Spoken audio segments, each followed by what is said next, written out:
I decided to write Presidential Electors in the Electoral College because I've realized that there's a real gap between what we thought we knew about electors in the Electoral College and what I now actually do know.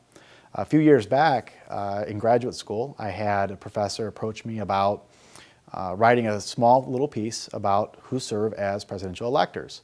He thought it'd be a good idea to get a little footnote in any discussion of the Electoral College. Unfortunately, we weren't able to follow through with that project because, like many things, more pressing things came up.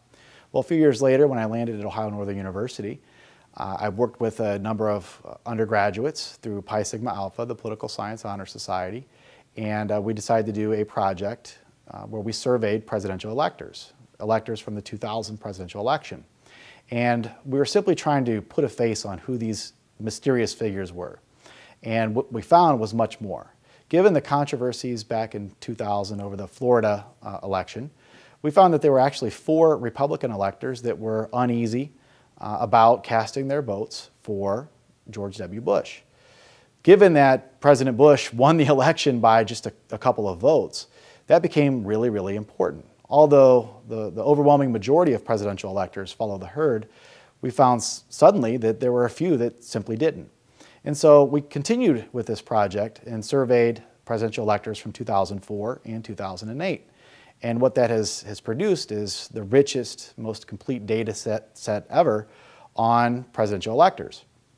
And with some of that research, we found that there's some really interesting things that I'd like to share with students, scholars, and lay people alike.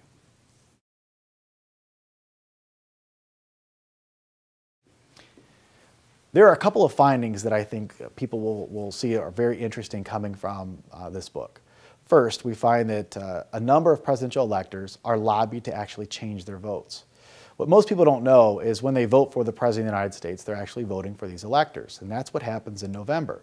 But between November and December, presidential electors have time to think about who they're actually going to vote for. During that time, we have found that a number of these electors have been contacted to actually change their votes. These are campaigns that have occurred with some frequency in recent elections.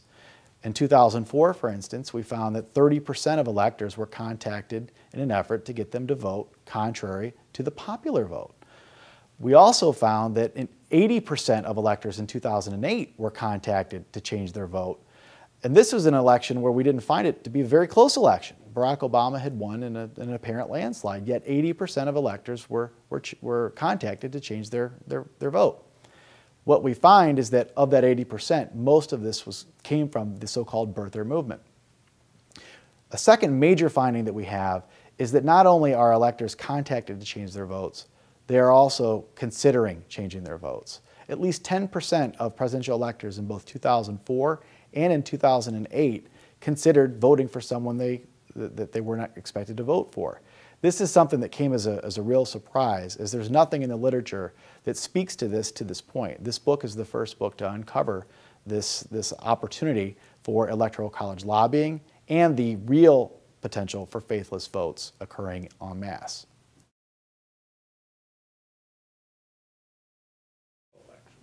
If the past is prologue, one of the things that we're going to see in 2012 is that on the night of November 6th, that presidential election will not actually be concluded. What we will find is that a new campaign will arise, a campaign for votes in the Electoral College, a campaign where electors themselves are contacted in an effort to get them to change their votes and vote for somebody other than they are expected to vote for.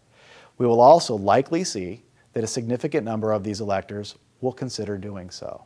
It's my hope that this doesn't happen, because this could be something that could really work toward a constitutional crisis, because most Americans want to have some credibility in their political process. Whether you like the Electoral College or you don't like the Electoral College, we at least expect that electors are going to vote as anticipated. And so hopefully that will indeed occur once again.